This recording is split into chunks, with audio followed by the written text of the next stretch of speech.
Well, hello and happy Sunday. Welcome back to another Careers, Chaos, and Coaching, everyone.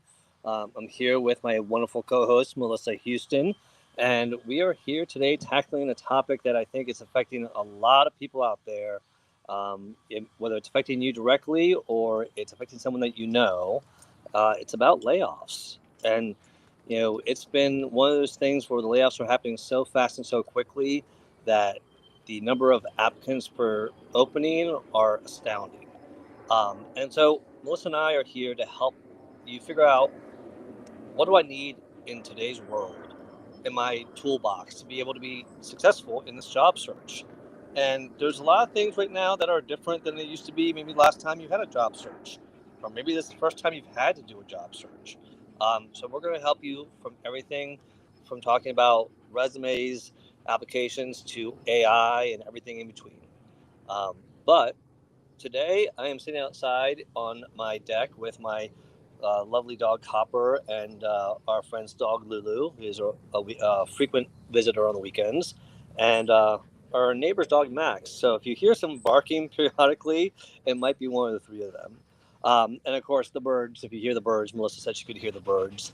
But Melissa, how are you doing on Saturday or Sunday? I'm sorry. What's the weather like over on your side of the country? It looks like it rained overnight. The cement's still a little bit damp, but it's not raining now. Sun's about to come up. It's bright enough outside you could walk, you can see, but I don't see the sunshine yet. It's hiding behind the clouds. But guys, honestly, just thank you for joining. I know I heard the puppies. I'm sure you heard the puppies and the birds too. If it's interfering with the messaging, let Felipe know. He will fix it. But otherwise, we'll just add them to the party. Um, I'm excited to get into this. You and I have both faced situations where we've either had to lay people off, we've been part of a layoff as a receiving, like getting the pink slip. Thanks so much for your service. And I just, we both talked about how we wanted to help others overcome because it's heavy to go through, right? And unfortunately, we're seeing a lot of it these days throughout numerous industries. There's ripples everywhere. And so I'm so grateful that you and I get to tackle this together. And good morning, guys. Well, I'm excited, and hello to Adrian and Steven. Thank you for joining us so early.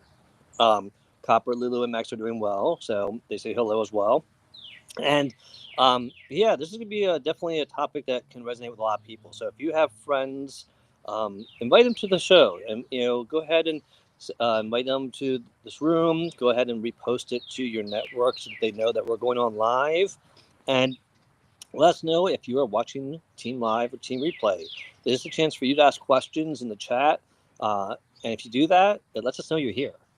And then, of course, we'll be putting in the link to join us on stage shortly so you can come up on stage and ask questions that other people probably are thinking and have as well. And you might be able to help them out with that. And Gregory, great to see you from Canada as always. So, Melissa, let's start off with some introductions. Why don't you go first, my friend? Oh, I will. I know something most probably don't, and it's that Felipe likes to start breakfast when we start our showtime. I don't know how we ended up there, but I can tell he wants to finish. So I'm going to vamp for a second. Hey, Stephen, I see you. Lisa Fabric, welcome. Adrian, thank you for coming. Guys, this is going to be a big show, but if I don't know you yet, my name is Melissa Houston. I am the cultivator of dreams and motivator of human capital. And what that means is I sit down with you, figure out what you want to be when you grow up, and help you get there. We use plans of action. Maybe you already know what you want to be, but you're just struggling to reach that next, checkpoint in life. I help with that too. I have a background of being a recruiter. I worked for a staffing firm where I did placements and recruiting for manufacturing companies in the Midwest, lots of companies in the Midwest, but mostly manufacturing and healthcare. And then I moved into background screenings where I serviced industries across the nation for a decade. I saw the top and the bottom of the industries in that time. So from like 2008 till now, I have survived many versions of economies, and that meant layoffs too, right? So I'm here to bring that knowledge today, the coaching, the consulting, the connecting, the life experience, and I'm here to do it with my friend Felipe. Felipe, are you ready? Are you ready to tell him who you are? Oh, and go check out the website, documentthatAct.com. I keep forgetting. Sorry. I am ready, and thank you for letting me finish eating my breakfast. I appreciate that. If you had not checked out document than act. Here is a QR code for you to scan that QR code so you can check out her amazing website. It really has some great content information, and it tells you how you can reach out to Melissa for help. And if you haven't checked out Melissa's YouTube channel, she is growing her YouTube channel. It is growing left and right, and she's got some of the great shows that she does on there, from Coffee Chats with Melissa to this show to other things. So definitely check that out. And for me, if you're not following me on my YouTube, do me a favor and give me a follow there. I'm trying to grow my YouTube channel. I have careers, chaos, and coaching there. Obviously, I have the workplace wellness, and then I do have some funny videos of me with, let's just say, COVID hair and a few other maybe slightly embarrassing, but still either entertaining or informational videos that you have to dig for. But for those of you who have not had the pleasure of meeting, my name is Felipe Cofiño. I am an HR executive. I've been in HR for, this week is my 31st year in HR. So it's been a long journey, but it's been an amazing journey. And I really have cherished and enjoyed every part of it, especially the recruiting and helping people find jobs and building the right culture in the workplace. So if that's something that you need or have, I do offer those services as well through Cofiño Consulting. And it's something that I've worked with everything from hospitality to banking to education to nonprofit. So I've seen all different levels of workers, industries, environments, schedules, and it really takes the right leadership culture to get those organizations through challenges like we're dealing through today. So if that's a need you have, or you know someone that might have those needs, feel free to reach out. But as far as passions, LinkedIn has been a great way for me to tap into my passion of helping others out there find the jobs they want in the right company with the right culture and the right team, to recruiting that I love helping people find jobs, to just giving back and sharing information the way Melissa and I do here, and constantly giving back free content and free advice and recommendations to help you get through these challenges. We do have paid services that we offer, and we usually mention that at the end, but it is something that, please take advantage of the free stuff that is offered because it is free. And if there is a need for a more one-on-one session, let us know. But with that, let's dive into this topic. And by all means, in the chat, I just want to say good morning to Namera and Jay. Great to see you. Edwin, thank you for joining us. Sharon, it's been a while. Samira, thank you for coming. Jackie Hallberg, Melissa's partner in crime in the Emotional Women's Room or show. And is it a show or is it a room, Houston? It is a business in the making. We're just using the platform to get the business out there, but we're actually going to be coaching, consulting, kind of doing our thing for emotional intelligence in the workplace and beyond, right? We're going to help people kind of have those harder conversations and figure it out, taking the you out of the emotional women. Awesome. Well, and I just want to say welcome to Dr. Joseph and Deb. Thank you for being here. Again, let us know where you're watching from, if you're team live or team replay, and feel free to put questions in the chat or come up on stage when we invite you up shortly. But Houston, I'm going to hand the microphone over to you to get us started on this topic here, and then I'll share Felipe's 5 after you. Oh, thank you so much. Now, listen, guys, if you know anybody, I'm going to do an ask real quick. If you know anybody who's been laid off, if you know people who are open to work, these are tips that won't just help the people who have been laid off, but if they've been searching already, right? Maybe they were part of layoffs last year. Layoffs are not a new topic. They are a trending topic, but it is something that has affected everybody, including myself and Felipe, right? And so, let's talk about it. We were just looking over some of the data. We love to start with some assessment. And it looked like just last month, it is reported that there was a 205% increase in layoffs, 275,240 people just last month. Now, I don't know where they're sourcing this data.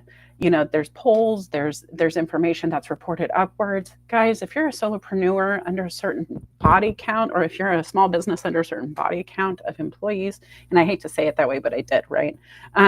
Please understand there are different reporting rules for those businesses. So this is not an all-encompassing number. This is just something that shows that 1 month had a huge spike. But if you look at the last 12 months, the last 36 months, heck, before the pandemic, people were having trouble finding good employment, right? Valuable employment. And so let's talk about that real quick. What does a good job look like for you? I think clarity is key when you start moving forward. And so knowing what you're looking for, knowing if you want to return to the old, do you want to kind of rotate, shift a little bit, maybe take that experience and move to a new industry, maybe a new type of environment or role? That could be cool, right? But these are things you really should be planning for before you need to know. I know what I want to be when I grow up. It's something that I highly recommend and I help people do all the time. But do you ask yourself, and are you asking yourself today, like, what would I do if tomorrow I came to LinkedIn and it's gone? I went to work in the business, the building just got vanished. The UFO took it away, right? I don't know why it could disappear. I'm kind of being funny about it, but reality is you have no idea what could happen tomorrow. And so, what are you going to do to plan for it? We're going to talk about that.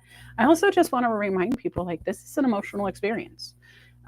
You're losing a job, a career, a plan, a commitment, maybe, right? You have devoted yourself to this idea. I saw a lot of teachers and military professionals who had to transition out of an industry they never thought they would leave, right? And so, what do you do if? What's that next step? What happens if it all disappears tomorrow? And if you're not ready emotionally for that transition, you should maybe prepare. Like, what would make you feel outside of yourself if you were laid off today, tomorrow, last week, last month? Would it be the fact that maybe you're not budgeted for that? Maybe you're already trying to get by, as it were.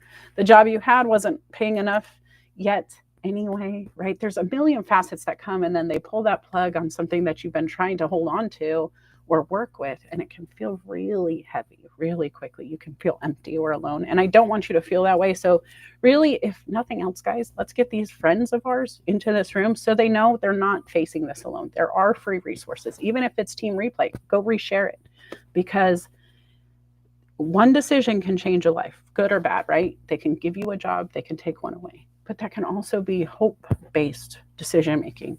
If you lose hope and decide to just put it down forever, that's a really devastating time. And I want to be clear, some of this feels that heavy for people, right? And so let's be mindful in the commentary today. I know this is a hot topic and there's a lot of reasons people are not feeling 100% about these layoffs, but we want to be mindful that everybody is affected somehow, some way, and we're here to help.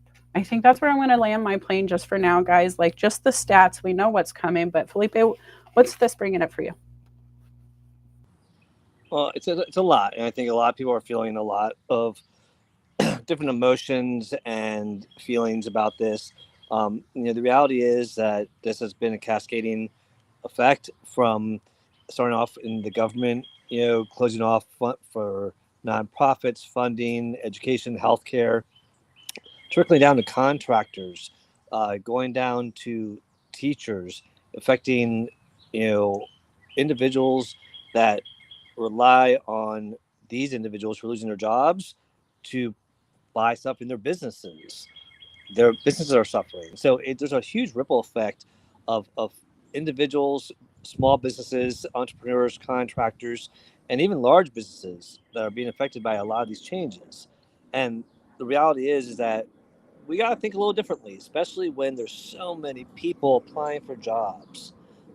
That's the scary part. Melissa shared some stats earlier, and the reality is that those are stats that just CBS just shared 2 days ago, and it's something that with 275 jobs cut, that's 275,000 job seekers.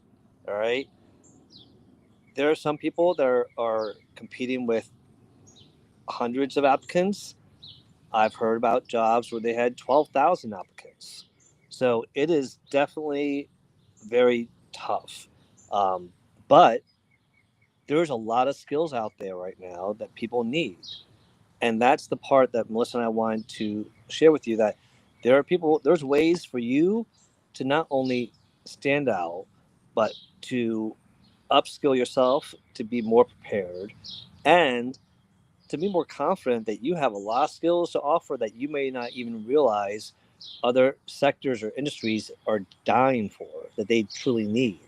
So, real quick, just want to say welcome to Nibi and Miriam. Thank you for joining us here.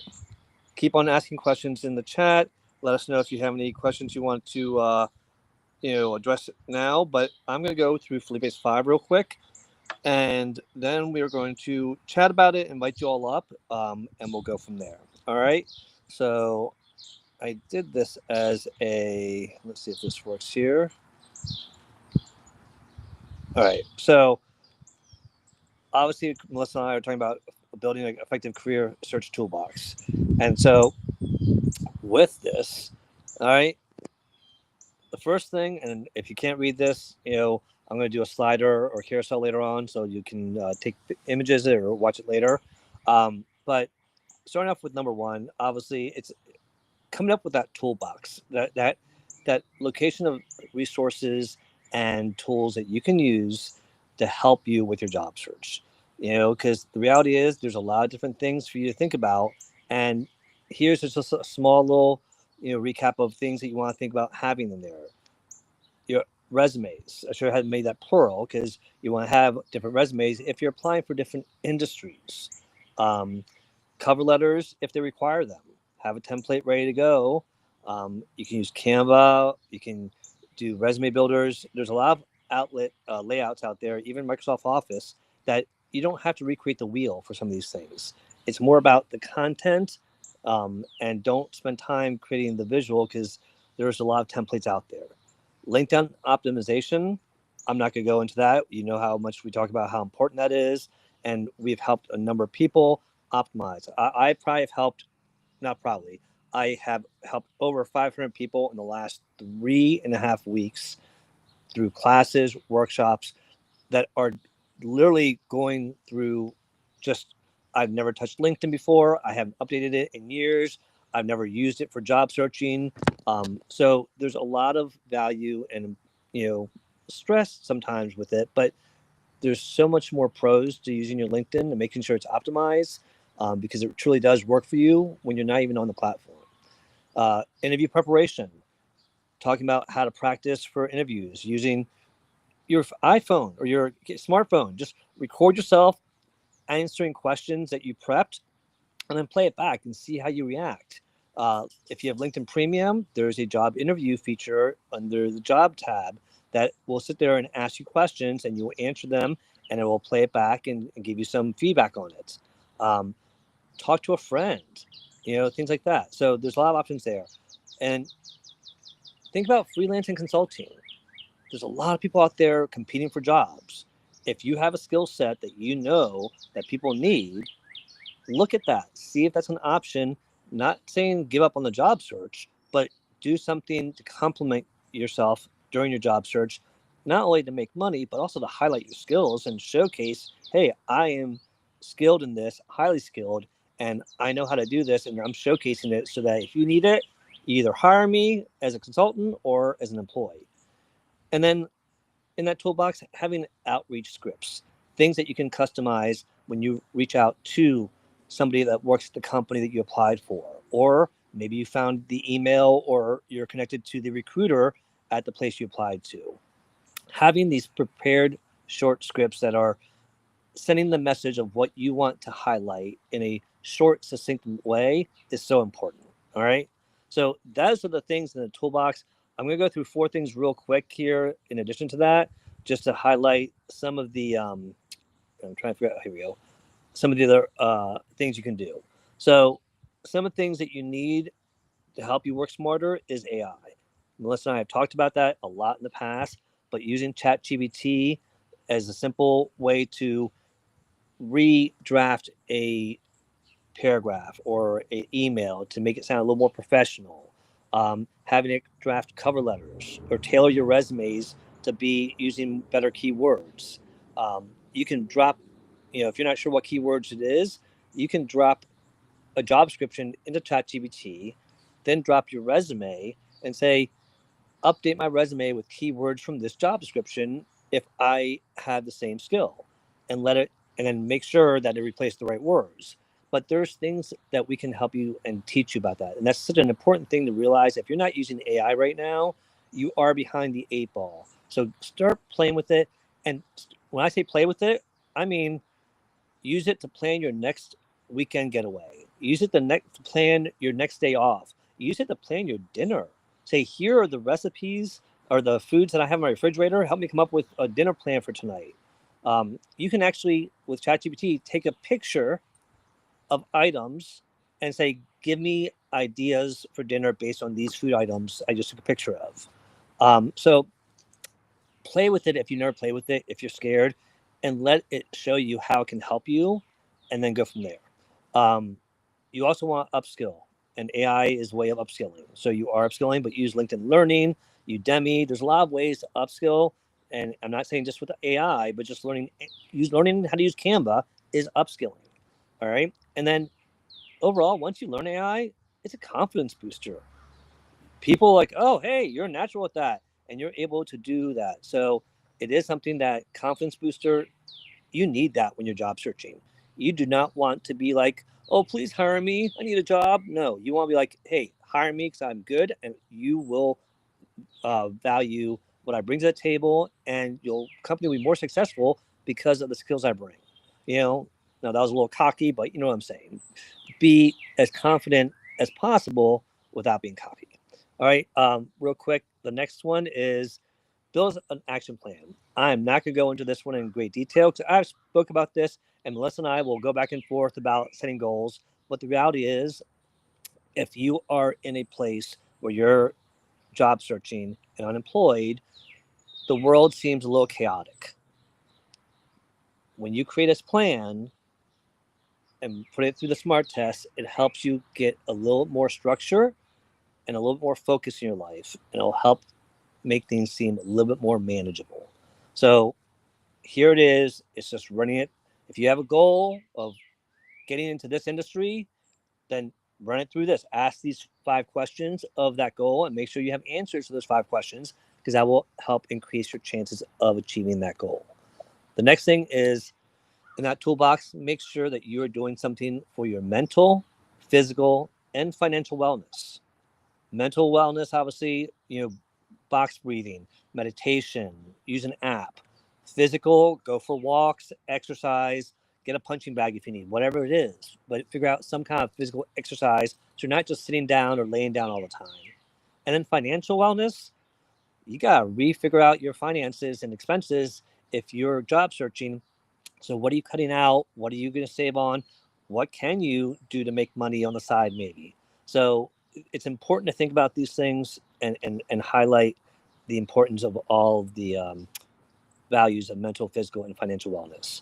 And then finding your passion, because your next role should feel like it has purpose. So make sure that you reflect and do a values exercise. Find out what your 5 core values are if you don't know. Melissa will talk about Venn diagrams and how valuable they are. Use that. And then, experiment, volunteer, freelance, do things to figure out what it is that you want to do if you haven't figured out your passion, so that you can move forward. All right. So that is where I'm going to stop there, Houston. I know that there was a lot that I shared there, but this is something that I want people to realize. There's a lot we can offer you. We're just giving you ideas of what you could be doing. If you need our help, we can offer that help in one-on-one situations. But what questions do you all have? And I just want to say hello to Linda and Tina. It's great to see you, Tina, from Belgium. Tina is an old Clubhouse friend who does a lot, is also a recruiter, a headhunter. She's actually written a LinkedIn book and translated it in Spanish as well. So great person to connect with if you haven't met her. But Houston, I'm going to hand it over to you. Your thoughts, what did you agree with? What did you disagree with? What came to mind? Oh, Felipe, sometimes I wish you'd go first, to be honest, because that's so much to dive into. I think there were great tips. I honestly don't want to spend too much time on them anymore, if I'm being honest, because we have some amazing comments coming through, and I want to give time to the people who are here. If we could do that instead. Well, while you do that, I'm going to put the link for people to join us on stage. And so go ahead. Okay, so Gregory, well, Jackie said that she appreciates us being so mindful of this tough topic. And I think, it's important to proceed carefully because everybody's at different stages of this. Some of the people that are listening may be the bosses who had to lay you guys off, right? And I want to be mindful because they didn't want to. Nobody wants to do this, not genuinely. Everybody is trying to do something to help the business in some way. Whatever this ripple is, there's a mindset behind it to be progressive, right? We're supposed to grow. Sometimes that means trimming back. You guys can grow your savings if you cut back on your spending. And so just be aware it's not really a personal thing when your boss comes in and says, hey, we have to let you go. Very rarely do I ever see that be very personal in a situation like this, right? And so please don't take it to your heart. The next thing I will say is Gregory said there are going to be more losses of employment. Now we're going through a global trade war. And absolutely, you guys can see what's happening. And there's different reasons for things, even the Industrial Revolution. When we went to machines, people got laid off who were doing things manually. There are always shifts in trends and different ways to do it. Teachers who were teaching in a classroom suddenly were teaching remotely, and all of these tech jobs became a big boom. And then it slowly fizzled out because they didn't need the same kind of tech. So just be mindful, guys. Be aware, right? You have to strategize to grow. That is the bottom line. I don't care who you are or what you do in life. And so if you're traveling and you see a pothole in the road, do you turn around and stop the trip? No, you move to the left or to the right, or you slow down and assess how to go around it, right? Or how to put something over the hole so you can bridge that gap. But you don't just complain and quit and scream and cry. We don't do that. We keep asking good questions. Sharon says, I'm looking for opportunities that focus on my assets I bring and not my deficits they perceive will take too much time and resources that takes away from the company. I am a solopreneur because I won't ever fire myself, and I will keep pushing forward to create and look for opportunities where my strengths and values are amplified. Dude, that's the way, right? That's the way. You have to figure it out for you because honestly, nobody's coming to your house to pull you off the couch and put you in their next business. I mean, I'm Melissa Ann Houston. I'm the cultivator of dreams. Doesn't mean anybody's going to come kidnap me and put me in the CEO chair somewhere, right? I have to do the work. Deb says, ask for help. There are many of us wanting and waiting to help. And then Dr. Joseph says, excellent questions and ideas. He said this during your chat, Felipe. I can confidently say that this is an existential problem that has a lot of people have in their hands. It breaks family and drives the anxiety of victims, and that could impact and change people's decisions in a variety of ways. There's job fairs, and guys, this is a nationwide. I know he mentioned Maryland, but you have to go look for it. If you look for it, you'll find it. You never see a red car of that brand and model until you buy that car, and then everybody's driving it, and you see every single one of them in the parking lot when you come out, right? So I think be mindful about what's on your mind. I think being around people who will celebrate you, who will support you when you have questions, you just want to grow, you want to figure out how to do it or figure out what the rules are of engagement. Some of the quick ones I will say I wrote down. I love the synonyms tip, Felipe. Being an operations leader for business can look different, right? Sometimes that means I'm a store manager at a niche motorcycle retail environment helping those operations. Sometimes it means I run a nationwide background screening company and I'm in charge of their marketing and compliance and everything in between. How do I figure out how to state that eloquently? I would ask ChatGPT or Google, give me 5 ways to say this job title, right? Directly applying to the website, guys. Do not use that easy apply today. I heard Felipe say 12,000 applicants on one job, and the only way to even try to compete at that level is to first get away from whatever app they're using to get applicants that has the easy apply, and then you go to the website. Truth be told, there's a few applicant tracking systems out there that I feel like if you set up your application system through there, it starts with work. I won't finish because I don't want them mad at me. But if you've ever applied for one of their jobs, it's like a security clearance application. But once you're in, you're one of the few who actually follow through. You might be one of the shining stars on their application process. Another thing I would say is, are you tracking it? Felipe, write it down, document, then act, right? If you apply for a job, did you write down, I applied for this job at this time on this website? This is the resume I submitted. Like Excel spreadsheet, it could be a notebook, guys, it could be anything. But if you don't know where you applied, how are you going to call them to follow up on your application? How are you going to send a thank you letter? How are you going to send a follow-up email? How are you going to figure out where they are on LinkedIn and maybe go connect and engage in their content? So do some follow up, do some tracking. Also, find support. Right? We Deb said it in the comments, but Felipe, we're here. Like you said, we're happy to help. We do the free shows, but we also do some really intensive work with you guys if you hire us directly to do so. Don't be alone. There's a million ways to play, right, Felipe? We just got to figure out which part of the playground they need to be on. Yeah, So, and you're hitting your mic a little bit. I don't know what you're doing, but you're just I'm it's like jumping around. I am so sorry, guys. I'll stop moving. all right. So no, and I love that. And I just put the link in to join us on stage. So if any of you would like to join us on stage to share your insights, your experience, or ask that question, because Melissa's right. We got to act differently. That easy apply button. LinkedIn's got to work on that, or not even LinkedIn. It's the recruiters that misuse it, because the reality is that yeah, it's a great way to apply, but it adds to that perception that there's fake jobs being posted out there. It's not always the case, y'all. The reality is that as a recruiter, we have our primary system that we use. It could be enterprise, Taleo, ADP, whatever we use for recruitment. They have all different types of platforms, and that's our primary one. If I use LinkedIn or Indeed, I can do one of two things. I can direct people from there to go to apply on my platform that I have on our company website, which is the smart thing to do, and it makes my life much easier. Unfortunately, sometimes what recruiters do is they just say, oh, email me candidates, or just email me when there's a candidate that applies on LinkedIn or Indeed. Well, that basically is a second database that they have to go into. Do you think that they're going to make that the priority? Probably not. They're making their company one a priority because that's where most of the applicants are going to. So if you apply on that easy apply, yeah, it's quick and easy. You just threw your resume up there and you didn't have to do anything else. But you're probably just sitting in a big pool of limbo with other applicants that are going to be forgotten about or looked at secondhand.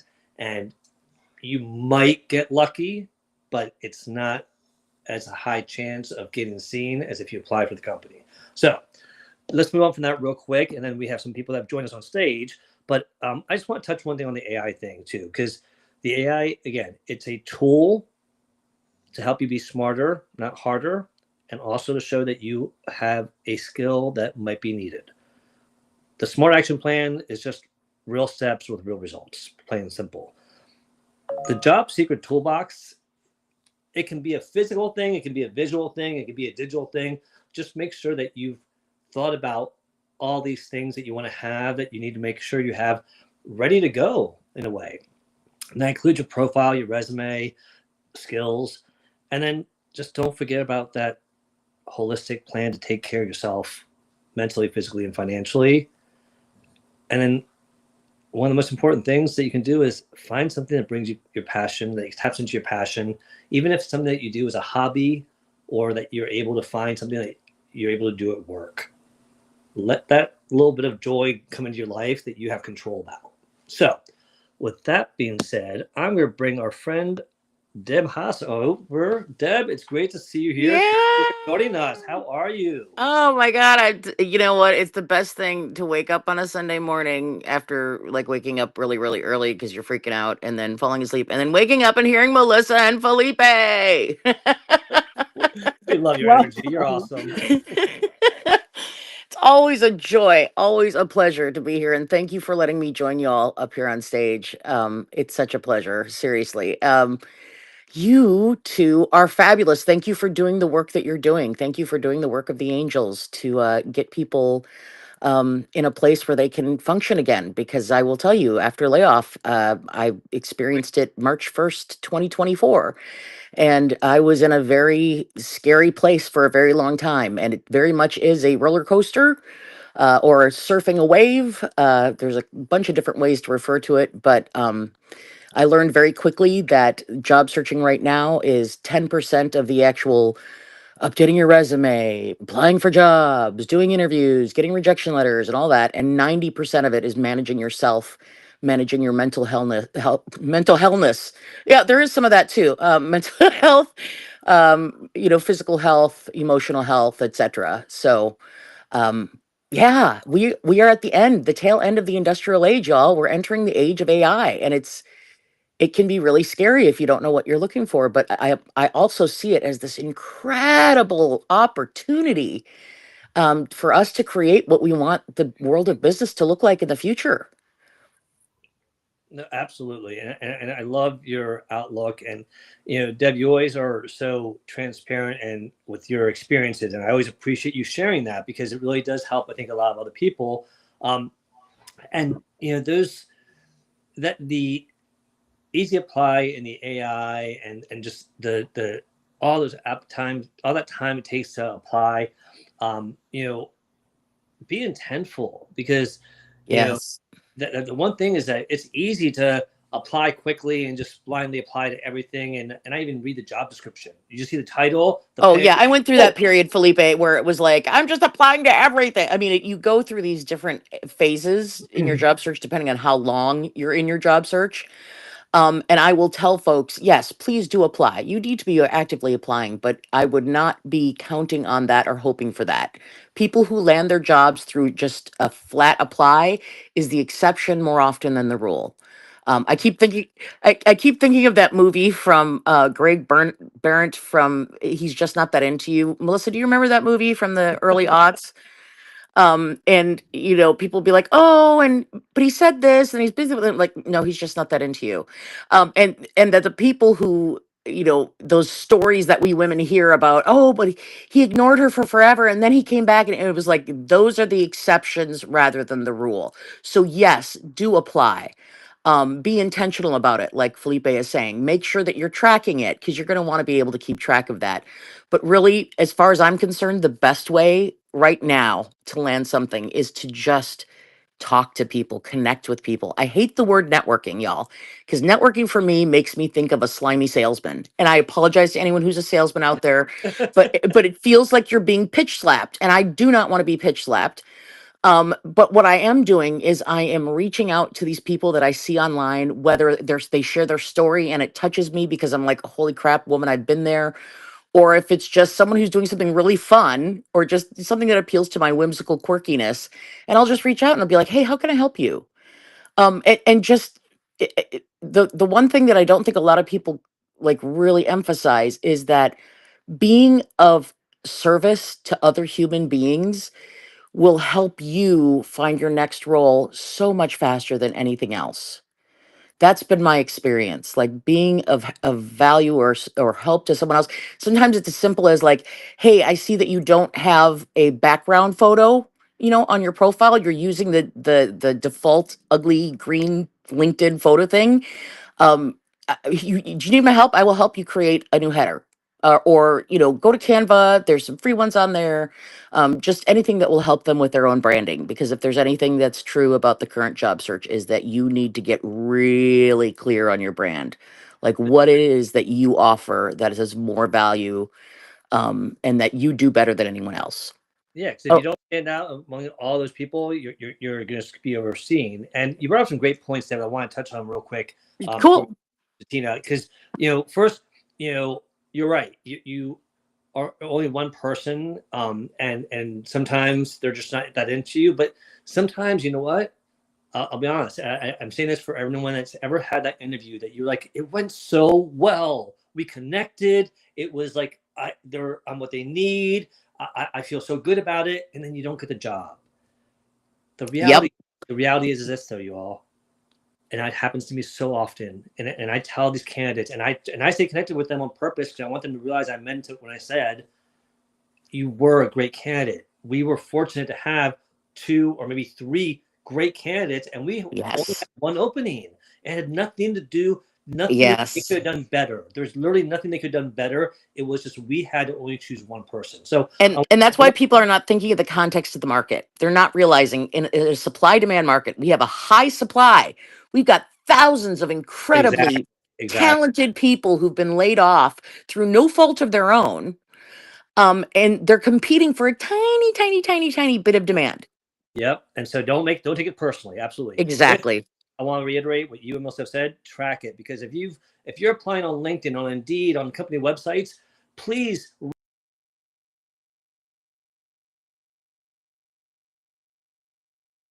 Oh no. Okay, We lost hold on, Felipe. Deb.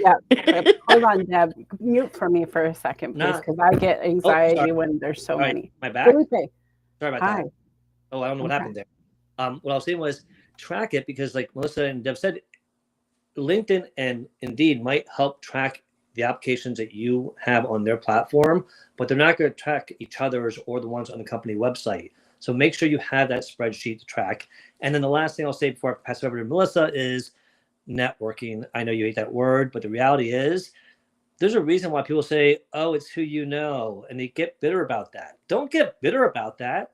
Get off your butt and go talk to people because sometimes it is who you know. It means that, hey, you left an impression because you went to an event or you stopped your time to comment on someone's post or you went and reached out to somebody and met them for coffee. Those are the moments that might make the difference that you don't realize. But if you don't do it, like they say, 100% of shots you don't take. So life can alter in a conversation. Like yes, seriously, one conversation. So Okay, Melissa, hold on. Can we get back to our normal conversation where we hand the mic back and forth, please? Because it gives me a lot of anxiety to have the jump ins on both ears. I am so sorry, but it's just we have a flow I would like to stick to if we could, because I have some things that I want to cover. Number one, there's a tone that's coming up in the room for me that I'm not loving. Get off your butt to people who have been looking for numerous years sounds rude. So I want to be careful. We're being mindful, right? And there are people like myself who went into rooms and did all the things, and I'm an expert at what I do. And I still didn't have outcomes because other people were busy with their life. There are times where my clients didn't respond to me because it was a leukemia diagnosis he was dealing with from the hospital, and I didn't know. And so I just want to be mindful. We can give all the tips, but there is no one size fits all solution. No, and I want to be careful with our tone because somebody might be on their last string and then they hear get off your butt and they have been going full throttle and that's not the tone they need. So I want to just be mindful on both sides, please. Well, I want to be very clear. That's not at all what I intended or said. When I said for the people that are not doing anything, they need to get off their butts because if you're not doing anything, nothing's going to happen. So I stand by what I said because sometimes we need a little kick in the butt to say, okay, you're right. I've done nothing and I've been waiting here for things to come to me. No, I need to do something. I'm not talking about people that have obviously illnesses or who have been busting their butts out there. That's not at all what I said or what I meant. So please, let's be clear about that. Secondly, I want to make sure that people understand that it is tough. And that's why you have to take care of that mental health. You have to be compassionate to yourself when you're going through these difficult times because it is so rough. And so if you're not taking care of yourself that way, but you also have to get yourself energized. You have to get yourself up and going because if you don't, no one's going to do it for you. So we have to make sure that we are doing that balance. With that being said, Tina, thank you. What? Sorry, I just want to add, and you guys, if you need time, take the time to grieve. Like, don't try to push through that first 24 hours, that first 48 hours. Just be still. Take care of yourself. Clean the house. Read the book you haven't read. Do whatever you need to do. If it's the first 24 hours after feeling like you've hit a dead end in your job search, that's fine. Change up your habits a bit and infuse new tasks, right? It doesn't even need to be much. It could be a book club. But I just want to make sure that you guys are infusing joy, passion, right, Felipe? Good things. But also being active in your job search. Even if it's just having your resume active while you're resting, you're still actively moving towards that new job. As long as it's a good resume, right, Felipe? A good SEO searched LinkedIn profile and resume will take you a lot farther in your rest time than not. But I just want to be mindful there that you can do both.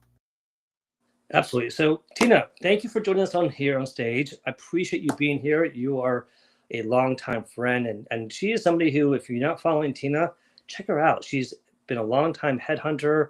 She is extremely knowledgeable, and I am very curious about your thoughts on this topic. The mic is yours. Hello, Melissa and Felipe. And I really resonate what you said, Melissa, about taking the time to grieve. Because in my work as a headhunter, I see that people start job searching too early, especially when you have been laid off without any warning. And it happens so often, not because of anything that you did wrong, but because there are global restructurings, you can have had the best results in the past quarter or the year. So if you're taken by surprise, there are so many mixed feelings, and this is not the energy that you want to bring into a job interview. So what I do is I conduct interviews with people before I present them to the company. And in several occasions, I have told them, take the time off now between Christmas and a New Year. Don't do any job interviews. Spend time with your family. Like, do all the things that bring you back joy, because as soon as you start bad mouthing your previous employer or your manager, things go south.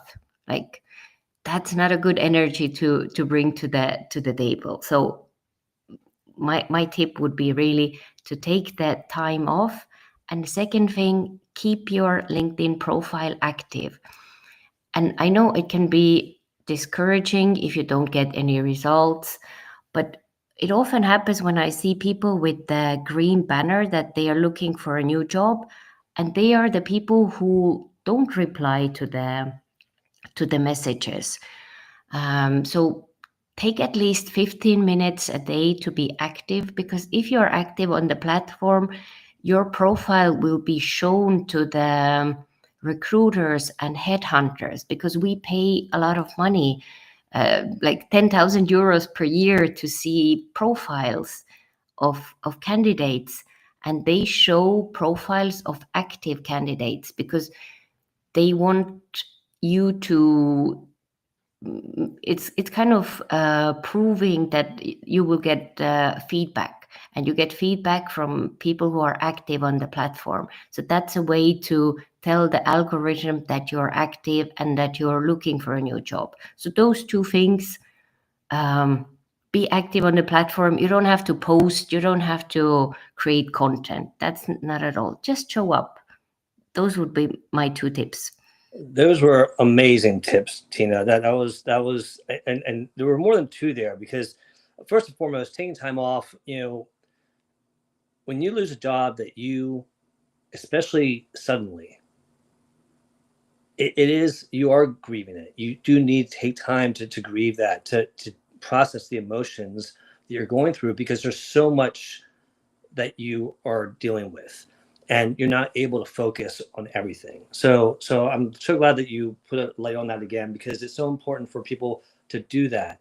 And sometimes it's just taking that week off. You might take a month off, or a couple months if you can, whatever it is, but you need to take some kind of time off. But then when you get back into it, like Tina said, you have to go into it with the right mindset. And a lot of people say your full-time job is to look for a job. So plan your day around that way. Don't be thinking about it 24/7. Be like, okay, you know what? From 7 to 3, I'm going to work, and then I'm going to stop at 3. And I'm not going to look for jobs anymore at that point, to give myself a mental break. Give yourself those boundaries to help you. But the other thing about bad-mouthing your previous employer, never a good thing. I'll echo that. But having your LinkedIn profile active and making sure that you have your jobs alerts updated properly. If you're getting job emails for jobs that you would never apply for, like at one point I was getting jobs for, oh, here's a job for a bartender. Why am I getting job? I'm not looking for a bartender job. Why am I getting bartender jobs? There was something in my profile on LinkedIn that said food and beverage, and because of that, it was sending me bartender jobs. I had to take that out. So if you're not getting the jobs notifications that you want from Indeed or LinkedIn or whatever platform you're using, go back and look at the criteria you put in. Maybe you put in something that it's pulling from, and that's why you're getting those jobs. And the other thing is, don't just put one title. Put multiple titles in that criteria for those notifications of jobs, because not all jobs are going to post the same title. So I just want to, and then lastly, read the notifications, look at them, research them, and make sure you look at what the job is about before you apply, and where it's located and things like that. So Tina, thank you for sharing that. Melissa, your thoughts on Tina's share, and then go ahead and introduce Stephen after that. Awesome. I thought they were phenomenal. Also, I would just add that search bar on LinkedIn is so helpful, guys. A lot of the times people don't want to go through the hurdles of posting the job to their job boards because of the 12,000 applications or all of the strings that come with facilitating it. So they'll just say, hey, LinkedIn, I have a job open. Do you know somebody who wants to do this job? And they might share it right from the company page, or they might just give some details and say the job link's coming. Think about using that search to say now hiring, and then just click recent post and see who said they're now hiring, right? There's a lot of ways to be strategic. I have never really been welcomed through the front door of a job based on my knowledge, or like those companies who need a degree. I don't have one, but I would be hired as a consultant directly, prepaid for my role without those credentials, because I went right to the owner. The owner said, hey, this person's going to consult me, cut them a check. And I skipped a lot of hurdles that way. And so going back to that consulting idea, or doing some fractional work while you're looking, really, really helpful. Great tips. Stephen, welcome, friend. I haven't seen you in a while. I love seeing you on stage. How you doing? Hello, everyone. Doing okay. It's been a little dreary, cold, and rainy in New York all weekend, but I'm glad to catch you guys right now. So I'll make this quick. I don't have any direct advice to offer because I don't like to give unsolicited advice, but I just want to share a quick story about the importance of references, if you don't mind. So a couple of weeks ago, I was in contact with an old colleague of mine, not from the library, but from my full-time corporate job. For those who don't know, I work a full-time job in health insurance during the week. So this colleague, we were on good terms. We worked for a few years together, and then he resigned right before COVID started because of health issues. And he's a great guy, very kind, generous, diligent, family oriented gentleman, and he's the kind of person that is easy to root for, and you want him to succeed. So since he and I parted ways, and he resigned, he's been through like a lot, like through a string of temp job after temp job. And since the pandemic, we kind of lost contact. However, he continued to lurk on LinkedIn, like on and off. And then after I started posting content more regularly from 2022 onwards, he would read my stuff, but he doesn't post, he doesn't create content himself, and he doesn't comment. So fast forward to 2 weeks ago, and this is where it gets interesting. He randomly called me while one night while I was washing my dishes. And at first I didn't answer because I wasn't sure if he called me by accident. But then he left me a voicemail, and then I called him back. And you know what he says to me?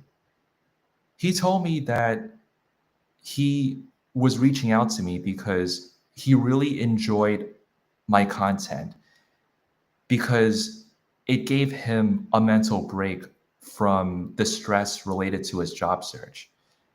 And my content, in his eyes, kept me relevant in his mind, because he was having some difficulty figuring out who he should ask to be his professional references, because he was applying for like a temp job, and they're very strict, and they require at least 3 professional references, and they made it clear to him that they're going to contact each of those references.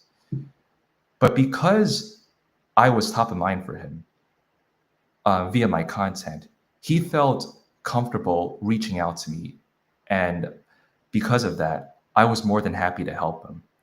So, moral of the story, be mindful of what you post on LinkedIn. And I mean this sincerely, like not necessarily like, as a warning, because even if your content does not directly pertain to the person that you're trying to help, you never know what it could lead to just from the common humanity of it alone. So thank you. That's all I wanted to say.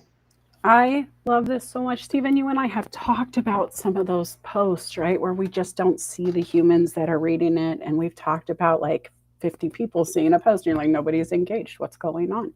And it's because people do it their way, guys. We never know what our ripple is. Sometimes we throw a stone out and we're not allowed to see what's happening because it's not happening on the surface. It's happening underneath. People always talk about the ripple on the surface, but do you realize that underneath, when it hits the sand, it's also creating a ripple? There's action that we don't contemplate always. And so sometimes we can't be upset if we don't see it right away. Doesn't mean at some point that plume of dust that's being pushed up from the bottom won't also come, right? And so I love that it's that seed that was planted that finally showed fruit, showed something.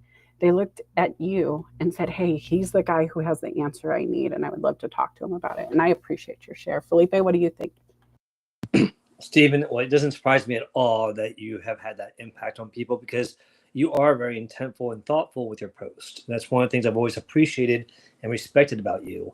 And that's one of the things that, why I always encourage people, don't get caught up on the likes and the reactions on your post. The views, that tells you that people are looking at it. If you have hundreds of views, thousands of views, then people are looking at your post. So let that be something that fuels you, because you are impacting people when you don't even realize it. And Stephen just demonstrated that exactly so well. And so I encourage people to, like Stephen said, be intentful, be thoughtful, be careful what you post. I know that if I'm upset or angry and I write an email, I put it in my draft folder and I come back to it the next day. And 100% of the time, I am so grateful I did not send it in that moment. Because when I'm having my emotions riled up, I'm a pure-blooded Latino who's got a lot of, families that express themselves very, very openly. And so growing up in that atmosphere, it was okay to express yourself and let your emotions be heard loudly. And then I realized not the rest of the world wants to hear my emotions so much. So I have to make sure that I tailor them, because I don't sometimes want to be that person when I'm angry. I don't want to come across that way. And if I do that in my post and I come across that way and I write a post that way, it's going to reflect a negative thing. So I think that it's important for us to be very careful on how we do come across and how we do write and what we share, because you never know how it might impact someone, Stephen. And I'm so glad that you had such a positive experience with that. Now, Stephen, question: have you had someone impact you that way? That someone that didn't know that you've been following, that you've watched. You don't have to name the person, but have you had that experience the other way around? That's a great question, Felipe. I can't think of anyone off the top of my head since I started creating content on LinkedIn, but that doesn't mean it's going to stay that way. It may it may change depending on circumstances, but at this time, I have not. Well, I encourage you, if you do, and for anyone, if you ever have that person, let them know, because they may not have any idea that you've impacted them. Just like you didn't know, Stephen, until he told you. Right. I had a person 30 years ago that inspired me to get into HR, and you obviously know how passionate I am about HR. I just told him about 8 months ago that he was the reason. He had no idea, and he's like, you have no idea what that means, and it was just one of those things where let people know how they impacted you. I think it's important. So, Houston, over to you. I just have to say, when you asked Stephen that question, I was like, oh, I know the answer to this. There's no way, because Stephen's so supportive and so transparent about how he feels when you impact him.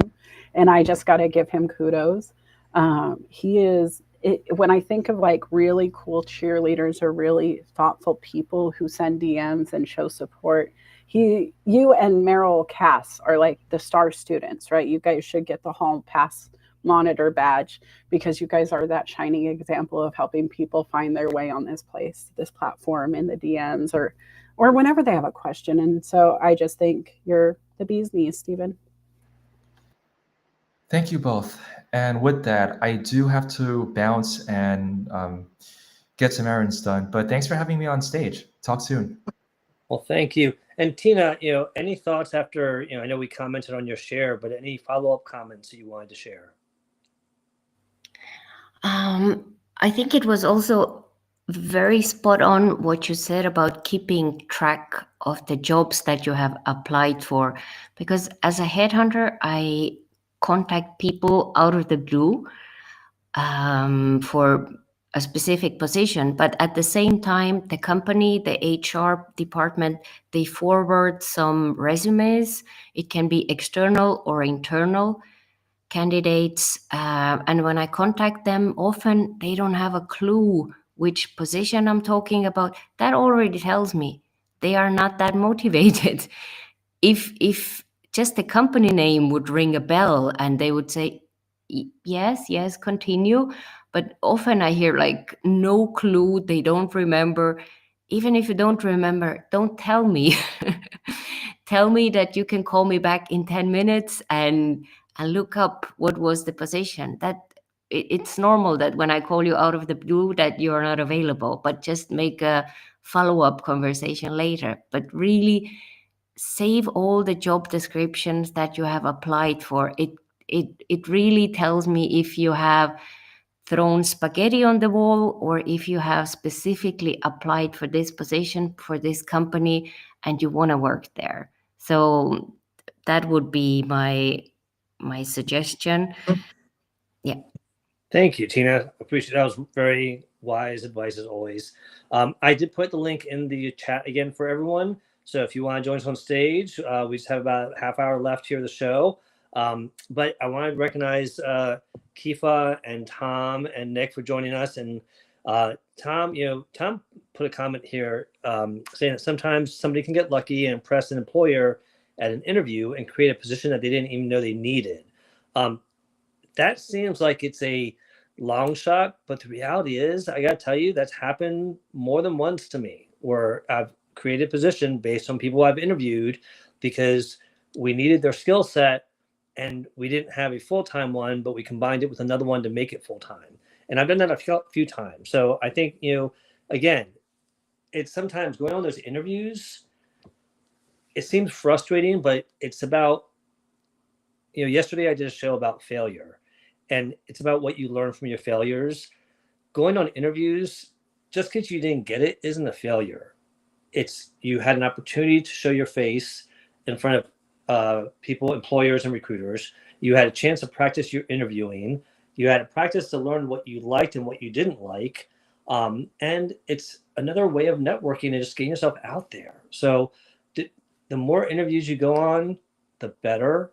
Don't look at them as just a negative if you didn't get it. Just look at it as another learning experience. Melissa, what have you learned from your interviews? I mean, have you learned a lot from going through interviews? Oh, I love that this came up actually, because guys, the way you leave your interviews makes a difference. It matters. Like Felipe said, he's created jobs for the right person. I've had callbacks months later. Hey, Melissa, I know I talked to you before. I've been thinking about you ever since. Can we chat again?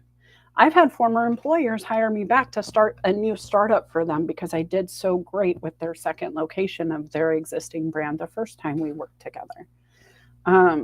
They created not just the role, but a company and said, here, learn how to do this industry. You're in charge. And I'm like, oh, crud. Right? But the opportunities can be there if you're open to them, if you maintain good relationships, have those conversations. But that thank you note, going back to, the tracking, not only do you want to know the job, which I think is such a valuable tip. When I call and talk to people, they're like, who is this? If I'm calling to talk to you about the job you just applied for 8 minutes ago and you don't remember, I'm upset. If it was a week ago, okay, I'm still kind of like, you don't remember. So those were great points too, but the tracking, the thank you because just because they hired Bob instead of you doesn't mean that Bob's going to work out. Felipe, and I would love for Tina to answer this too. How many times have you hired somebody and within the first 90 days, there's turnover? Oh, not even the first 90 days. In the first, I mean, I've one of the things as a recruiter, and I know Tina can relate to this, is that I don't reject the other candidates until I get the confirmation that the one I wanted to hire, accepted it. Because there's nothing worse than going to someone you rejected saying, "Oh, I know I rejected you, but I changed my mind," and they're kind of like, "Oh, let me guess. Your first date said no, so now you're asking me out on a date," kind of thing, you know? And it's something that you want to have some tact. So lesson one, hire the person before you reject everybody else. But yeah, I've gone back to people when the person said, "You know what, I'm sorry, I had another offer that came in that was better. I know I accepted yours, but I have to turn it down now." Or they decided to stay at their current job because they countered offered. So that does happen. And I've gone back to that next candidate. Let me just tell you though, if that last candidate was nasty when we rejected them or was rude or snotty, I skipped over them and went to the third candidate because I learned my lesson at the end. They showed the true colors. So saying that thank you note is not only a nice way of helping you track, it's also a nice way of helping you stand out. Because when you get it, I'll be honest, recruiters, we get thank you notes, we open them, we read them like, "Oh, that's nice," and most of them get thrown in the trash. But you made us think about you. You made us like, "Oh, hey, wait, I forgot about Tina. She might be perfect for the job now that this person declined. Let's give her a call," you know? And so you never know when that small thing that you did helped you stand out. So Tina, any thoughts on Melissa's question? I totally agree that this happens so often that you really, thank you notes are not that common here in Europe, but it's really how you react when you hear about the rejection, because I always present at least 3 candidates who are all like top candidates. Any one of them can do the job. So there's nothing wrong with them. It's nothing personal. It's just the preferences. And then when one of them turns the offer down, then it's really the second or third one who gets the job. But how you react on negative information, it tells a lot about you. So I always call back people personally whom I've already interviewed, who have been to several interview stages, who have created business cases. So I always want to stay in touch with them. So a no is something that can easily change into a maybe or a yes. So always keep that communication open. It's so common. So it's just maybe the wrong timing. Exactly. And let's talk about something real quick since you're up here, Tina, because it's something that as a HR person who recruits for my companies that I work for, I'll be honest, I am not a fan of headhunters. I'm not a fan of those recruiters out there that find candidates for companies. But it's not because of what they do. It's because I think I can do it myself and I don't need them. That's the only reason I don't like them. And I don't want to pay them for something that I think I can do. I love recruitment. Now, as a job seeker, they are my favorite person. And this is why, especially in this world, you need to be reaching out to people like Tina, the headhunters and the recruiters out there, because if you don't know about this, here's little insights. Recruiters like this, they are fighting for you. They want to find candidates for companies that fit for them, obviously, but they also want to make sure that you get a job and you get paid well. Now, they are, in almost most cases, paid by the employer. Okay, so you don't usually need to pay a fee. And if you're looking for executive headhunters, they might have a fee for executive job seekers, but most of them don't always charge you directly. If they do, it's less than the employer. But the employer, the more that they get for you for salary, the more that recruiter is going to make. So they are going to fight for you to make as much as possible, which is a huge plus because some of us are not comfortable fighting for salary. So to have an advocate that is there battling for you is a huge plus. So I encourage y'all to look for these recruiters out there, and you'll find some that are like bad recruiters that will just think of you as a number and just add you to their pile.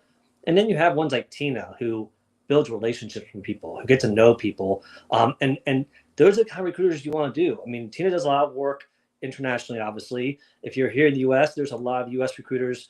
There's so many people out there that can help. So keep that in mind if you're out there job searching, especially if you're in the field that there are recruiters for that specific field.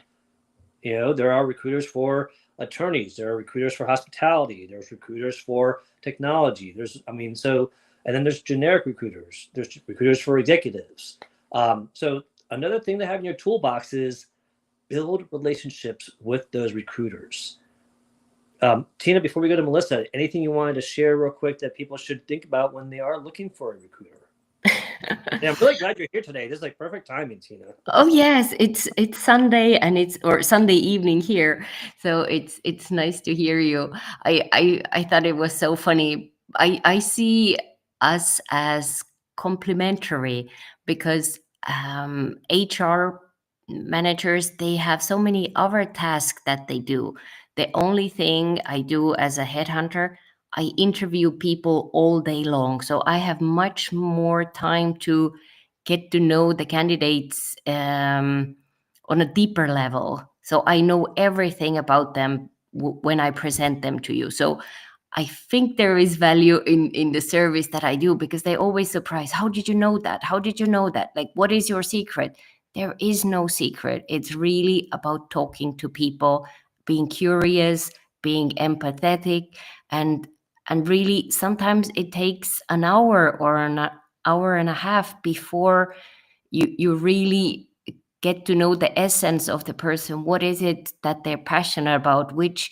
Where would they be the best fit? So it's all about time, and to save your time and bring you the quality candidate so you wouldn't so you can focus on other strategic things in your job. And that is an example of what a great recruiter sounds like. So when you talk to recruiters, if they don't echo some of the things that Tina just said, you probably don't have the right recruiter. Yeah, and you can always ask. It's the same thing. LinkedIn is free for normal users.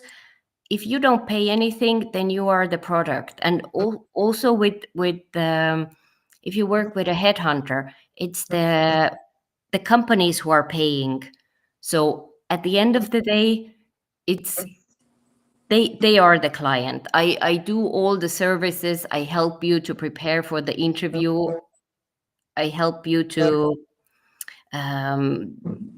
to make your resume look good. But at the end of the day, who is paying is the company. So, and also the payment, it depends. I don't always get it's not always in my best interest to get the highest paying candidate for the job. It depends. I can have a project fee, or it's based on who is the most expensive one. So that also changes how I focus. So ask those questions if you want to know how it's working. You're allowed to ask those questions. Well, thank you, Tina, for that. And Gregory, I know you said that a lot of recruiters do network in one way. Again, the bad recruiters do it one way. The good ones know it's a two-way street. Melissa, your thoughts on headhunters, recruiters, your experience with them, thoughts? Yeah, I will just say I'm getting a lot of feedback when everybody's unmuted or unmiked. So can you just mute your mic if you're not speaking, because you're giving each other feedback. But let's just talk about the types of recruiters, because I don't like the bad recruiter, good recruiter. These are humans doing their best with the resources they're given. I don't think any recruiter is trying to do less than another. I love that Tina has time to be a headhunter and do the interviews. I was the type of recruiter that got 15 minutes with you to make sure that I could get as much knowledge about you in that 15 minutes as possible to then go put you in the best place I could at that time. I would have to Venn diagram it for the client. I was advocating for them. I never charged the customer as the recruitment for the recruitment fee. It was always the company that paid. There are others that charge you. I know that there are people on LinkedIn who will charge you thousands, like multiple thousands, 5-figure thousands to go and be you. Take your resume, your cover letter, and apply for jobs that you want on your behalf and work through as much of it on their own without you.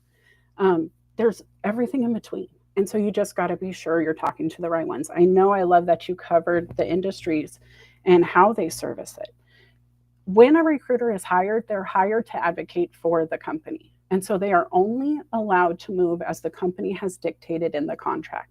If you think that you want to get into, ABC company, you applied, they said, no, thank you, and you're going to use a recruiter to negotiate beyond that, no, you're out of luck. It's not going to work. They already said no, and they're going to find somebody else to do the research because they're not finding the candidates they want. You're not the one, no matter who is presenting it, unless you get tailored a bit. Maybe you didn't present it well, but that still doesn't mean you're allowed to reapply within a set time frame, right? So you need to ask those kind of questions too. How can you help me? Do you work in this industry? I want to work at this company. Is that something you can help facilitate? And if you just go to a recruiter and say, hi, they're not going to respond. If they go, hey, or I'm looking for work, can you get me a job? They're not going to respond. They don't have time to start all of that. If you come to a Felipe and say, hey, Felipe, I was on your show. I love what you were saying. I was part of the layoffs in the tech. This is what I'm looking for. Do you know anybody who might need me? Felipe is going to go, oh my gosh, thank you so much for coming to the show. I don't know anybody in this industry quite yet, but let me ask around, right? You have given him more to work with than, hi, I need a job. Also, recruiters can't bypass hiring practices of the organizations they're hiring for. If businesses aren't doing international recruiting, they can't make that possible all of a sudden. Most of the time when a recruiter is brought in, they're not able to facilitate visas or any of that either. It's a lot of, like I said, stringent requirements from the business. And so ask the questions, make sure your needs are based on what they can provide, and please don't demand beyond what they're allowed because it's not their decision. Thank you, guys.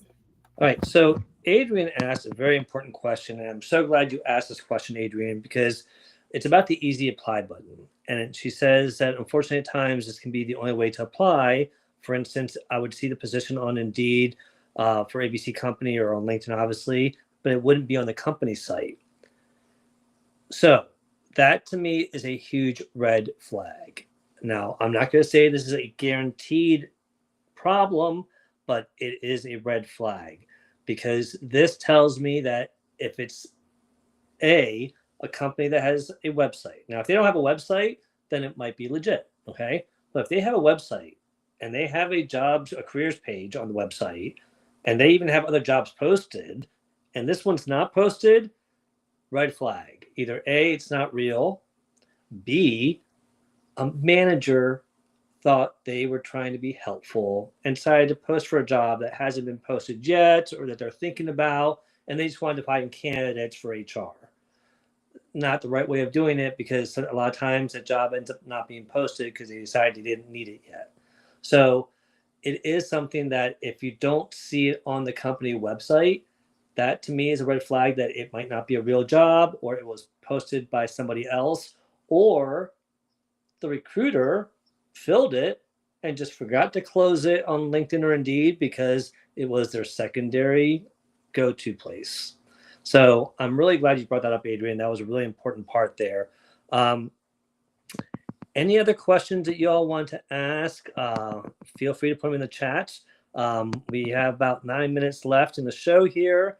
And if you want to come up on stage, this is your last chance here. But Melissa, any other insights, thoughts, questions you wanted to throw out there? Yeah. So, I mean, honestly, guys, I would just say, how can you help your friends? Because I do want to do a call to action for the people who are listening and those who are impacted who might hear this later. Like, who's in your group of people who can help support your messaging? Who can you call when you're like, I don't want to put in another application today. I refuse. I don't want to do it. And they say, yeah, you can. Just one for me. I'll sit on the phone while you do it. Let's do it. Which one are we going to? Here, I'll help look. I'll be honest. I don't know how many times I've been on a phone call with somebody in a different spot in the world, and they needed some research done. We're both Googling or researching with whatever tools we're using. And our results are vastly different based on the algorithms of the machines we're using and how we use them in our day to day, right? And so, same with the AI and the ChatGPT, what you feed it is what it'll push back. And so, having somebody else help you do the research, somebody who doesn't do the same type of searching. I've seen jobs friends haven't seen. We had the same search parameters. I'm in the city of Bellingham, Washington. They're not. Somehow I have a list of jobs they're not seeing. I don't understand why, but it's true. And so having people who can either help you do some research, give you some ideas, or just a job search partner, when maybe you both are looking, you both just left the same department, you were coworkers and friends and you're going through it, that's a great accountability group to go, hey guys, did you get your applications in today? Did you see any jobs that were good for me? Because I was in accounting and you were in customer service or sales, right? There's a lot of ways you can work and not even have to really compete with Deb from accounting if you're Bob from accounting. But I'll be honest, guys, if you're both in there in the interview, the other one can be the anchor to make sure that next person is notified when the next role comes, right? And so I would say build a network of friends, accountability partners, hire some coaches. If you have those severance packages, now is a great time to invest it. When Felipe said upskill, I was like, don't say it again. But really, he's right. It is time to put you into action. Nobody's going to make it happen except you. Take the rest when you need it. Get your friends to help pull you along if you need it. Hire the help if you can't do it. But don't give up. Don't do it alone. Know that we're here. If you can't afford the help, this show is free every other week. He and I do other shows, right? He has Workplace Wellness with Sumana and Ashley, and they're amazing. They talk about a ton of topics, but they're very supportive humans. And they happen to be like HR people and very well-connected people who might know somebody who's looking for a you. Felipe is going to probably say the same about my network, right? And so have the conversations out loud. I had a friend share something about his base income saying, hey, this is the most I've ever made in my career. The post went crazy on LinkedIn. And all it said was, hey, this is what I made. This is what I would like to make. I just want to have some left over after the bills are done. That transparency caught everybody. That's why it went as vivid through the LinkedIn streets as it did, because people resonated with it. You are not alone in this. But if you do it by yourself, it's going to feel lonely. And I think that's the one thing that Felipe and I didn't want to let happen today. That's why we came together, and you guys really showed up in the comments. If you guys have additional questions, we have a few minutes left. We would love to tackle them. Felipe? Yeah, and so great points here, Melissa. And again, it is something that we don't know sometimes what may happen unless we start just talking and sharing our stories out there. One thing I want to point out here, Adrienne had mentioned getting through the initial screening is what she's found to be the most challenging, more so than getting past the ATS. Now, a lot of people talk about getting past the ATS and how difficult it is to get that initial screening call. Well, here's the thing. If you're having challenges getting past the screening call or the interview or the second interview, try something different. Again, we mentioned practice interviewing with a friend, family member, colleague, ideally someone that knows the industry so they can really understand better how you come across. But also make sure that you are trying to do things like take the job description, take your resume, put them in ChatGPT, and ask ChatGPT, what questions might I be asked during my screening or my interview? And then take those questions and get prepared answers, and then practice them and record yourself practicing those answers. These, practice, it doesn't make perfect, but it makes you more comfortable, you're more natural, and you sound more prepared. And so that's going to help you get past that next stage, hopefully. Also, it's very rare that recruiters and interviewers are good about giving me feedback. I'll be honest. They're horrible about it. But every once in a while, sometimes they'll say, you know what, you really didn't seem to know a lot about this area, and we were looking for someone that had more knowledge about that. There's your information. Go take that data and go learn more about that information and upskill. I know Melissa hates that word, but go learn about it. Take a LinkedIn learning course. Go talk to somebody. Go just read up about it. These are things that you need to do something different, because if you're not doing it, somebody else is, and they're going to stand out. So don't let someone else shine brighter than you. All right. Oh, Felipe, I got to just jump in here. Gregory says the third thing that you just said, Felipe, happened to me 3 weeks to a month ago. I was on an email chain with 3 persons. You have to take that down as you're misleading the public. The person said that we have to keep it open until the offer sign as a practice point in recruiting. Guys, this is common sense. You don't close your lease on your house until your mortgage closes with the bank. I'm sorry, that is business 101. I would keep my job open until Bob says, yes, for sure, I'm going to be there Monday. That makes sense, because if you take it down, you're starting from the get-go. You really would start from scratch if you had to do it over. There's a process, and once you start a process, you have to follow the procedures. You have to be consistent in your hiring practices. And so giving grace to make sure this contract closes before we shut down the ability to have that contract signed by one of you is just good business. It really is. And so I know it doesn't feel great, but overall, it's to make sure that one of you is still in the running. Right? One of you is still there. It's not closed. It's not over till it's over. And if you're interviewing, you don't want it closed ahead of time, because do you want them to start without you from scratch? You might have to reapply. I would hate that to happen, right? Because Felipe, does your list get archived immediately once you close the job, and then you have to start digging through the trenches or reopen the job and start again?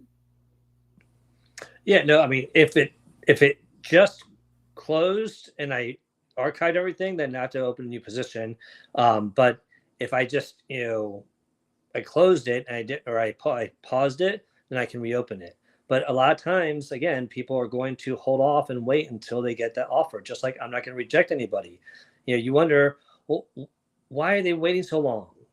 Well, because they're waiting for that person to accept, probably, unfortunately. And again, if they don't accept, you might be that second choice. So that's why it's sometimes worth waiting and not getting snarky. Jay, you asked a question real quick about how is AI will play a role in job searching, because it's all about communication.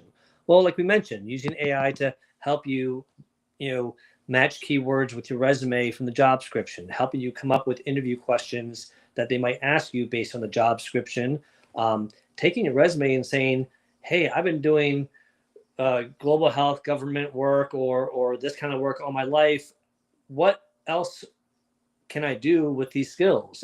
Ask AI or ChatGPT to give you some suggestions, and then start looking at some of those jobs or industries that you never would have thought of. So definitely great opportunities here. Listen, y'all, this is something that, Melissa and I are very, very passionate about helping, especially during this difficult time for so many people. Whether you're being impacted by, what's happening in the government, or just in your industry, or because it's a ripple effect. It's happening a lot right now. So Melissa and I are here to help. One of the things that Melissa and I are doing is we are actually developing a paid workshop for those that are looking to take a serious interest and invest in themselves, that we'll be sharing more information about in the coming weeks. But we just wanted to let you know that if there is somebody that that has interest, that needs help on this one-on-one workshop, that will definitely be able to allow people to walk away with some tangible items to help them through this difficult time, finding that right job, learning how to use AI, updating their resumes and having ones for different industries, preparing and practicing interviewing. These are things that we want to help people on a one-on-one basis. So let us know if there's an interest for that, and we will share more in the coming weeks. But Melissa, would you like to share anything you have coming up and any last thoughts? I think there is no answer to everything. I saw Gregory doesn't agree with what I said. And I understand you don't have to, but I do this daily in my job where if I archive the job, it changes how quickly I can access your file. I have to go through many more hoops. And in my day job, I don't get allocated a ton of time to be able to sift through it in the way some others might be. Right. And so I think we have to give grace and we have to listen when people say, hey, this is how my technology is working for me to recruit, and not argue it. If you don't agree, that's okay, but that's my reality, Gregory. I mean, I it's not everybody's, but if you know how some people have to move because of their technology, their tools, their resources at their company you want to work for, it's really helpful to hear them out and then maybe find that way to align with them in the middle, right? Meeting in the middle, that Venn diagram approach of we're not going to always overlap on everything. And that's kind of the cool part. We don't stamp it out exactly the same anyway. But we do have to work together and we have to just hear each other out. And I hear it's frustrating and we're here to help. I do have to tell you, Felipe and I were talking a little bit about this workshop and the value he is talking about packing into this thing. I'm impressed, number one, because it's hard for us to want to even have to charge, to be honest with you guys. But we also know that when you put a price tag on something, people get more accountable for the actions behind it. And so there's part of that. The other thing is how much value he put in and just the stuff you'll get out. You're not going to be able to get it with just one of us if you paid our regular fee. So, I mean, I'm excited for him and I to talk more about this. But what do I have coming? I have Coffee Chats with Melissa on Saturday. I would love for you to go check out the YouTube channel. I know Felipe was probably trying to put some visuals up, and so he probably got kicked out. I heard some of these platforms are having troubles with us multitasking. But I want to say, you're not alone, guys. If you need help, just put I need help in the comments, in the DM, whatever it is. You don't have to do it publicly. Felipe and I will figure it out. We'll find a time and we can work with you. Felipe, welcome back. I think it's every time you click something, you're disappearing. Now, please don't mute me again. That I can't unmute myself, so don't do it. I didn't mute you. I've never been able to. Somehow I got muted. So not me, sir. I lost everything that was said, so I don't know what was said right now. But I just said you're packing a ton of value into this program, and we want to do things for free, but accountability. But I'm also just a guest in the room, so I have no controls. I just want you to know it wasn't me. I think there's a glitch. I heard Aaron also, if he was touching things, it would shut things down during a broadcast. So I don't know if you were just clicking. Well, I want to address it. So, Gregory, one of the things, yes, people have access to the resumes on the old application or the old openings that were closed. And we can definitely go back and research and go into those. Absolutely. But the reality is that when I post a new position, I want people who are hungry for it and available now. And so they're going to get my attention first. If I don't have people applying for it, then I might start digging into the past ones, but that's not going to be my first thought always. And just because I met somebody 3 months ago, I'm not necessarily always going to have them come right to mind. So it's always good to stay on top of the openings. If they come up again, to reapply. Don't wait for someone to pull your resume out and expect a call for them, because to my point earlier, we can't sit and wait and hope that someone's going to bring something to us. We got to be in the driver's seat. We got to take initiative and do it ourselves. And even if it's a place that you did apply for before, I think it's something that they are going to start from square one in the sense of fresh candidates that are applying that are available today. And then if they can't find them, they might go into the previous ones, but it's not always a guarantee. So I just wanted to highlight that real quick. Oh, I love that. And the other thing is the follow-up, guys, watch their thing. If somebody says, hey, I want to be in sales, and I haven't called them back, but then they see a customer service role has opened up and they're like, I can parallel to that universe. Let's do it. And they apply for the customer service role.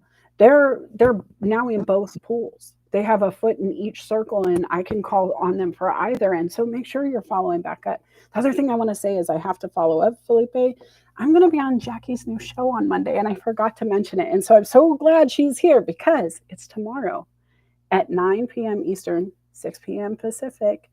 we're going to go live with Jackie's new show, Just Jacks. Very awesome. So Just Jacks tomorrow, 9 p.m. Eastern. Check it out. And if you are not following Melissa, please make sure you follow her.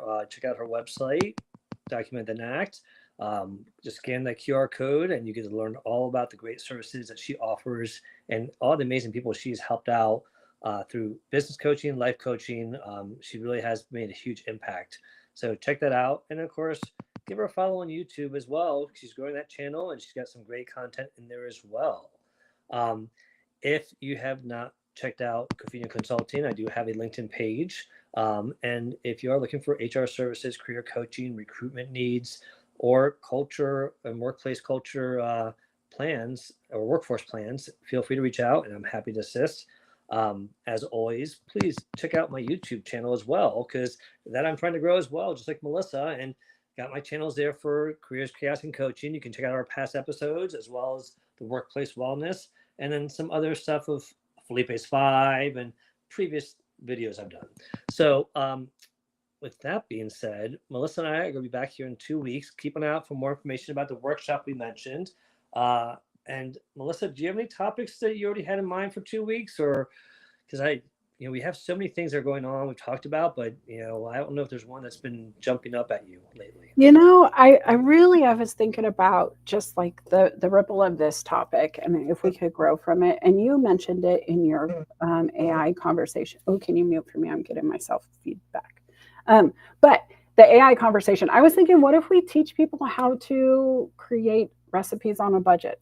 Like how to optimize their budgets with AI, how to use AI to do some of the tasks we hate to do. I know I'm not a big fan of AI, but I know it's growing, right? And I was going to say, for someone who just said, I don't want to do AI again. I know I hate it, and I'm owning it publicly. I'm not a hypocrite. I'm owning it. Like it's a duality, guys. You can love and hate it at the same time. I'm going to need it in work, right? I had a new person I wanted to train, and I was like, oh, my brain's so full of other things. Hey, AI, give me some ideas to train them on this concept, some games we can play. And it was so nice just to have it spit it at me. But I really want to think about how AI can help the average human, right? Like, what are ways you can stretch your resources? How do you talk to it about things that matter? You don't want to put certain things in there, right? There's some safety stuff. Don't put your bank account numbers, any of your credit card information, none of that. But you could say, hey, this is my budget. This is what I have for food. How would you feed a family of 6 if you had to have a 30-day meal plan? It will tell you, right? So let's get into maybe something like that. So like Michelle always says, it's her prerogative to change her mind. I guess it's your prerogative to fine. We should call me buddies. Good tools is all. I just want them to be good ninjas in their lifetime, not tapping around for their tools, right? Jason Bourne, 007 style. But here's the thing that I love about your idea is that I think that we can make this fun, very real life tools that people need and teach them at the same time. However, I'm thinking it might require some video. Because negative ghostwriter. Not unless you're doing like a screen share. I'm not going live. Oh, come on, Houston. No, that's for the workshop. That's when they get me. No. But okay, hear me out. Here's my idea for this. And tell me in the chat what you all think about this. If we teach you how to do AI, say we do share some screenshots of how to plan for a vacation, that's great. Or how to manage, plan for your business. But what if we did, a little video of, okay, well, let's, like you said, let's plan for dinner. Let's take out some things out of the refrigerator and show them, hey, take a picture of it, come up with a recipe and show them how easy it is. Oh, I love this idea, but I think you should be the demo guy and I will monitor comments in the booth. I'll produce the show. You just run with that. Such a pain in my butt sometimes. You and your video is working. I know it's working. No, it's really not, guys. Seriously, what's frustrating is somehow the smart Melissa, double tapped on the sure, let's delete our video data stuff in the camera. So my camera won't recognize me. And I deleted the base setting of, hey, this is your camera. I don't know how to put it back. I haven't taken the time. True story. I don't mind. I don't care. There's my face. You know what I There's a look key like. thing. She doesn't mind, so it's not a priority. Right. And I don't want to be on video. If you guys saw my face through half of the times no, when I get in trouble, we'd get in trouble. I don't want to see your face that much, just for I like know. So Felipe should be the demo, guys.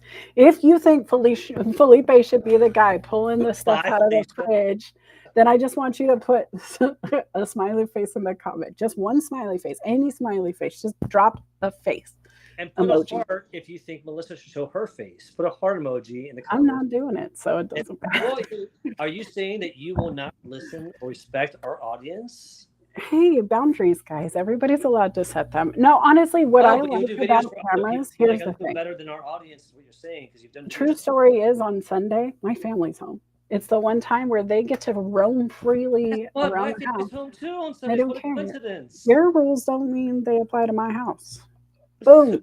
I have rules with the family. But listen, honestly, I don't mind video. I do need to fix the laptop thing. If somebody actually can help me and they're like Wait, is your qualified, laptop or your phone? Which one is it? I can use my camera on my phone, but I can't read the screen on my phone. So if you're talking to me or I can't read the comments or I'll be squinting the whole time. So I can't go live camera from my phone. My laptop's usually the video I use, but it's uninstalled because Here's somebody's an idea. silly. Use the I'm video. asking for help. Hold on. I'm going to help you. Use video on the phone and No, use I your want to laptop just in fix the it. comments. I just want to fix it. I want No, somebody you don't. who You don't want to fix it. Don't lie to people. can I please finish? I want somebody who's down there in the comment section to help me do this, but you have to be somebody I trust on the internet. You have to be a established connection. I'm not just going to get on with Bob from Nowhere Land that I just met Tuesday. I'm gullible. No, not at all. I'm silly. I delete things, but not gullible. So if you guys know how to install the base camera setting for my camera that's built into function, message me. I want it to work because I'm sick of Felipe giving me crap and telling me I'm a liar when I'm just old and a grandma. Someone please send her the link to the Apple Store. Even though I she doesn't don't have an Apple. iPhone. I know she does. I know Who you don't. uses fruit for technology? What the Smart heck? people do. So I want to say hello to Kenny who showed up and Peter. Peter, who is just like a working out machine. He like at any time I ever see Peter, he is like working out like a mad fiend. So I don't know if he's practicing for a Ironman marathon or the strongman contest or whatever, but it's always great to see you. And Kenny, yes, very funny. Yes, Felicia. I know. I'm sorry. I laughed. I wasn't laughing at Peter. I was laughing at Kenny's message. But yes, I did. I said bye, Felicia, when you called me Felicia by accident. I mean, listen. This is why I don't go on camera. You should have seen the neck twitch. Whoop, whoop. No. All right, guys, I really do need this camera installed. We do appreciate you coming. Do you see it? I think they're confused. I think they want both of us because all I see is a smiley face and a heart, which I think is combined the two options. So they're saying that they would like to see you. I have not said I will not turn on my camera. I'm okay with it. I know everybody sees you often. It's cool. And actually, can I just say, when you were coming off of your vacation and you were on your social Saturday, you looked healthy, dude. You had a black shirt on and you looked pretty fit too. I don't know if you just looked tan or if it was the slimming black, but it was working. And I just wanted to tell you. Also, can I congratulate you on 3 decades plus a year in HR? Thank you. I appreciate that. It makes me sound old, but I feel young. Oh, he's so old. That's what I wanted to say. I'm so glad he brought it up. Well, and Peter says no Ironman for him, just too much cardio. I'm like, okay, cardio is a good thing. Go for walks at least. What are you going to do when the zombies come? You're just going to squish them? Like, you got to be able to run. That's the first rule. Cardio. All right. Well, listen, everyone. We hope you come back, and we might be doing the AI 101, real life applications in 2 weeks. If you have a different topic you'd like us to cover, just put it in the chat or send us a DM, and we'd love to cover it with you. Otherwise, we'll be back here in 2 weeks for another Careers, Chaos, and Coaching. And Melissa, it's always a pleasure doing it with you. You always keep it fresh. It's never boring. That is definitely for sure. We try. And I love that we have different perspectives because hopefully we're dealing with people who are different. So hopefully we're giving you some options and hopefully it helps you all one way or the other. If it has helped you, let us know. We want to make sure that what we're doing is making an impact out there. So if anything that we've shared has helped you, send us a DM, let us know. We'd love to hear from you.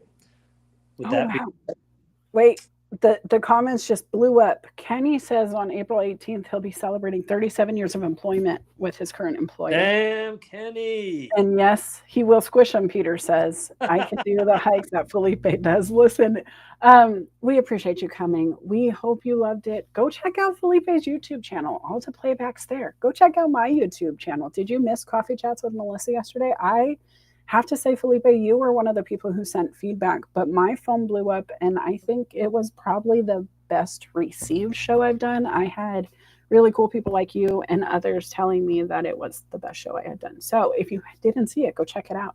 And I do have to give a shout out to my friend Aaron, who did the promo show song, because my cousin, my baby cousin, who I've been begging to listen to the books, read the books, do the thing, messaged me last night and said he could backward skate to my song. And I smiled really big because that was a cool ripple I didn't expect. And that kid lived in the skating rink when he was a minor. And so it was kind of an inside joke that I just loved. So go check it out. There's that video too. It's just a lot of fun. I'm totally jealous of that song. I think it's a very cool song. It's perfect for you. It's perfect for your show. And Aaron just nailed it. It was a home run. Thank you. Listen, you and we could brainstorm. I gave him some inside info to try to get that vibe together. We could do this. And I know Aaron said he would collab with us at any time. I want him to do one for the show. It'd be awesome. All right. So Aaron Gibson, where the heck are you? Get your butt into a chat room with Felipe and I. We got to do this. He's waiting for me to send him stuff. It's on me, actually. So. Oh, also, I do have to say, somebody else commented for you to answer your DMs, Felipe. Tom said you need to respond. Oh, okay. Sorry, I missed the reminder. If LinkedIn is listening, Felipe, can we just ask them to do that summary AI thing that Slack does, in the channel? That'd be nice. Wouldn't it? Yeah, and I want to give kudos to Deb Haas, who watched the show today from YouTube. So thank you for another YouTube subscriber there. I appreciate that. And I'm sorry her animal wasn't feeling so good. She had to go earlier, but we appreciate you coming. Yeah, but we appreciate everyone's energy. We appreciate everyone's insights, questions, and love that you all engage with each other. Stay healthy. Stay strong. You all got this, and know that Melissa and I are here for you. So keep an eye out for more information. And Melissa, if you don't have anything else, I will play the very horrific version of the outro that I created that I want Aaron to do a much better version of. Listen, it's not horrific. You guys, everybody has to start somewhere. And I am so impressed because Felipe is just trying to put it in. I do have some tips for you. You've got to change up the letters if you want it to say it the way you want it to. You make double E sounds or whatever. But honestly, I dig it. I love that he's creative. I love how much energy he puts into the visuals of the show. I am the lazy one. I'll be honest. He never asked me to help, so I don't mind being lazy, but he does put in a lot of effort behind the scenes in that. I'm usually the idea person. I'm like, boom, execute. Which, does that make you my assistant, Felipe? No, but I'm going to use that sentence. They don't ask me, so I don't mind being lazy. I'm going to use that in the future. Honestly, I love the stuff, but really you tackle it. You've been tackling it. I have I do send ideas to him and I say no to him when I'm not comfortable. But guys, really what I really love about the show is that we listen to you guys. So if you love something, if you hate something, tell us, right? If you want us to cover a topic, tell us. If you want us to fight about chocolate, tell us. We will. We'll figure out a way. Hot fudge or, white chocolate. Over ice cream. Chocolate. White chocolate's so gross. I knew that. No, it's not gross. See, I knew we could fight over this topic, guys. Give us anything you want. We'll get into it. But no, we could fight about food. I don't like white chocolate except in little tidbits, like a slight drizzle on a strawberry is cool. I don't want a bar of white chocolate. I want dark chocolate. No, I want milk chocolate and then dark chocolate only with sea salt. Oh, no, I want hot fudge. Oh, no. All right. A whole nother show about chocolate, apparently, y'all. So stay tuned. And with that, we'll see you all in 2 weeks. Have a great rest of your Sunday. Take care. Take care, guys.